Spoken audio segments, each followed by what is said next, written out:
Hey y'all, welcome back to the range. I'm Jared Paul, and Laura and I have been doing a lot of fun little projects here with moss and some decorative stone in all of the bonsai plantings. And while doing that, I noticed that my juniper, that's a fully cascading juniper, it transitioned from an indoor to outdoor bonsai this past fall, and so there's some dieback and some issues that I want to address. So we're going to take a break from the moss. If you did miss that video, you can go back and check it out. I collected it and utilized it in some of our bonsai landscapes. And yeah, so you can go back and check that one out. But for now, we're gonna get to pruning up this fully cascading juniper. So that's Carl, but this is what's coming up on today's episode of Jarhead Bonsai.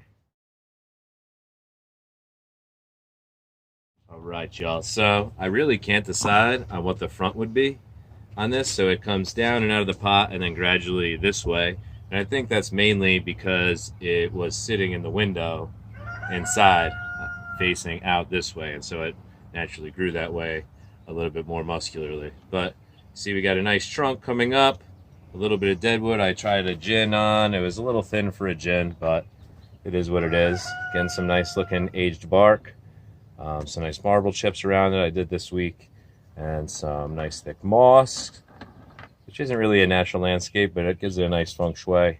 And then a little stone with a little bit of formica or quartz in there that's sparkling. So I thought that looked nice. So I can't tell whether I like that as the front or if I like that as the front. This goes away from you, but it kind of comes up normally, comes at you a little bit, and then it's to the side. But I think they're both really nice. So maybe I'm going to keep this as the front, but if you see something that looked really attractive from the other angle, go ahead, leave that in the comments below. So I was having Carl the not the squirrel, Carl the rooster is going off.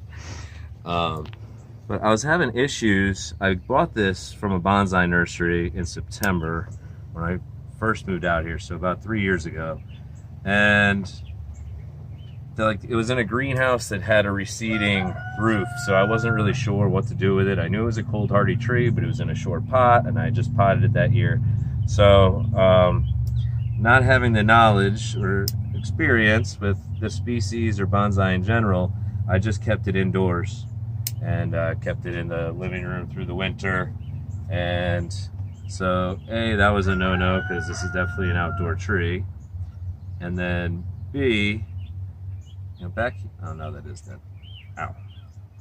All right, don't stick yourself, Jared. Anyways, so A, it was an outdoor tree, so I was messing up that way, but B, it kept getting spider mites, and these are like really tiny, fine needles, and so the spider mites could get all up in there, and I swear it was just like, I was always spraying it, and either the spray was irritating the foliage, and that was like, making it not happy, or the spider mites themselves were just really affecting this tree. So I moved it out in fall this year, so I guess it's been 2 years inside, and now it's about a half year outside. So this could be like the effects from the spider mites still, or it could be from its first winter outdoors. I'm hoping now that it's outdoors I don't have any spider mite issues. That's typically an indoor issue. So yeah, can't tell if some of these are dead. If they fall off, they're dead. If they don't fall off, they're just ugly, and I'll probably clip them off. It's like you want to get this stuff out of the way, but then you got to figure out where you're going to go with the tree. Because I love this down here, but to have nice growth up here and nothing in the middle, that's not really an attractive tree. So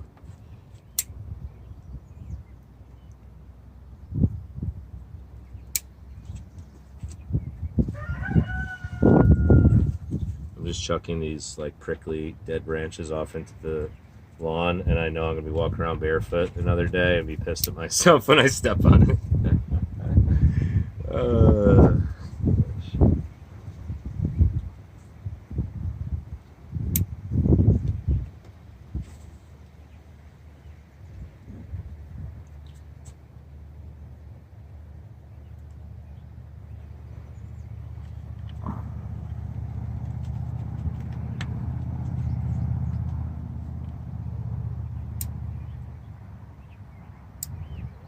Yeah, so I only did one short video on doing moss and marble and some of our plantings. Laura and I did it together. And that was fun. We did it on the pines, and then yesterday I used up what was left of it, and today, when after a busy morning, and collected a whole other milk crate of it and hosed that down.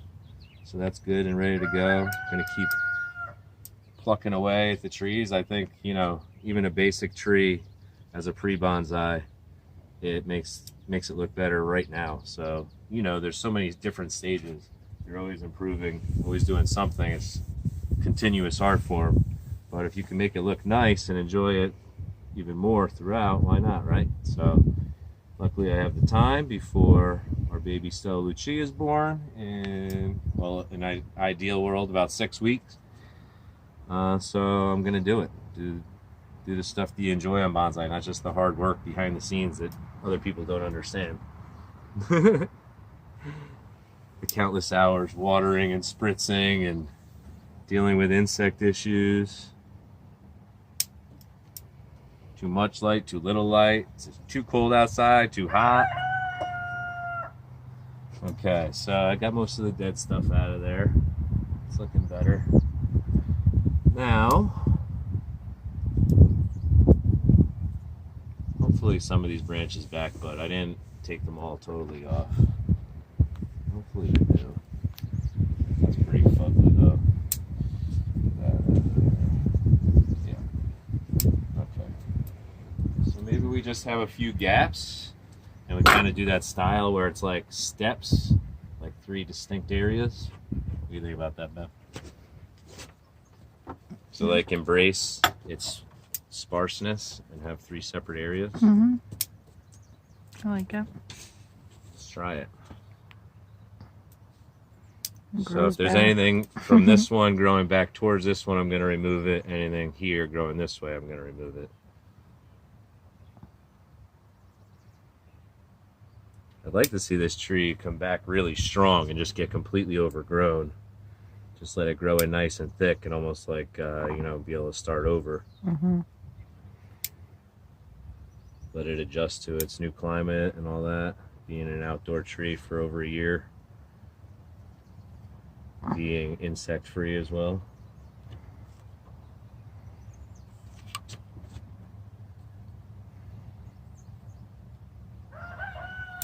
Some dead tips down here. I'm just going to nip them.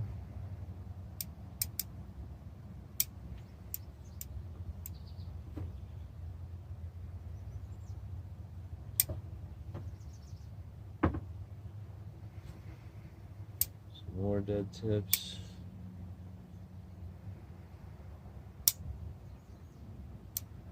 I think I like that it's going to be outside now too, because it's going to get the full spectrum of the sun overhead, so it'll grow naturally out instead of just, you know, creeping towards the window.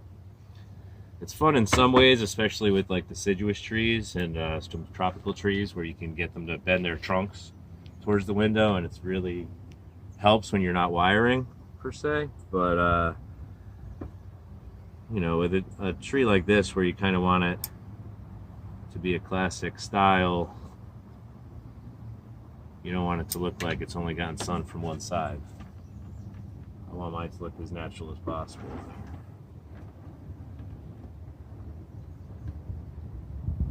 I like this view. If you come in here, babe, like from this way, I love how this like is coming off the rocks and growing up. I think that's cool. Yeah. So that maybe become in the front and it grows away from you. But for now, we'll see.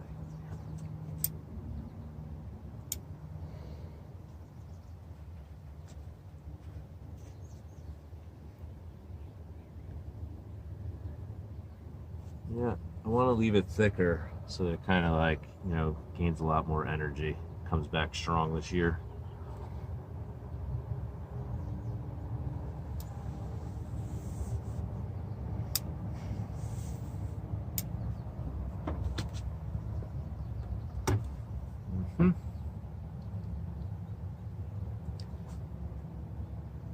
Sitting on here, you would knock out from that angle.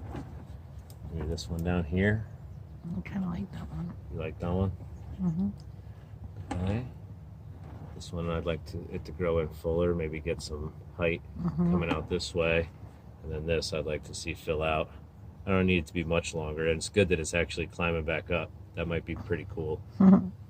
So we'll leave that for now. I think it looks good. And we got a branch growing right back towards it. I don't like that. This one sucks.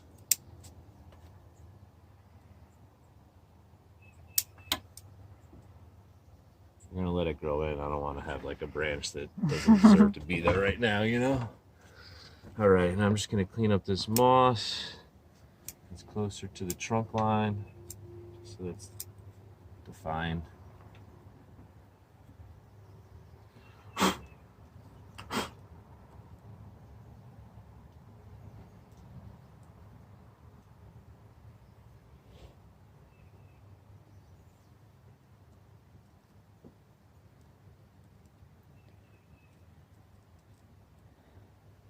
Yeah.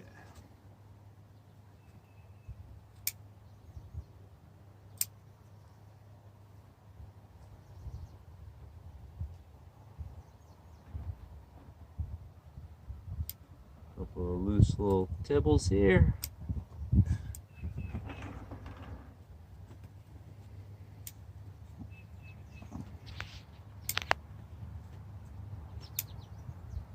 Look at that. Yeah. Cool. So, why don't you just show them a few of the moss and rock combos that we did yesterday off camera. Like here.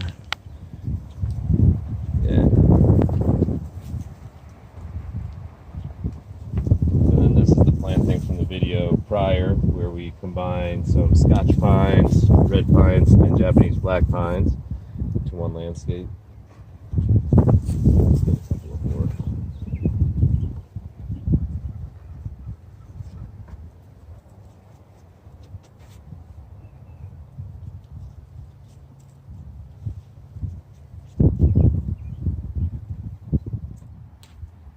All right, y'all, so that's going to do it for us here today at the ranch. Hope you enjoyed yourself. Not too much pruning here. Got all the dead out of there.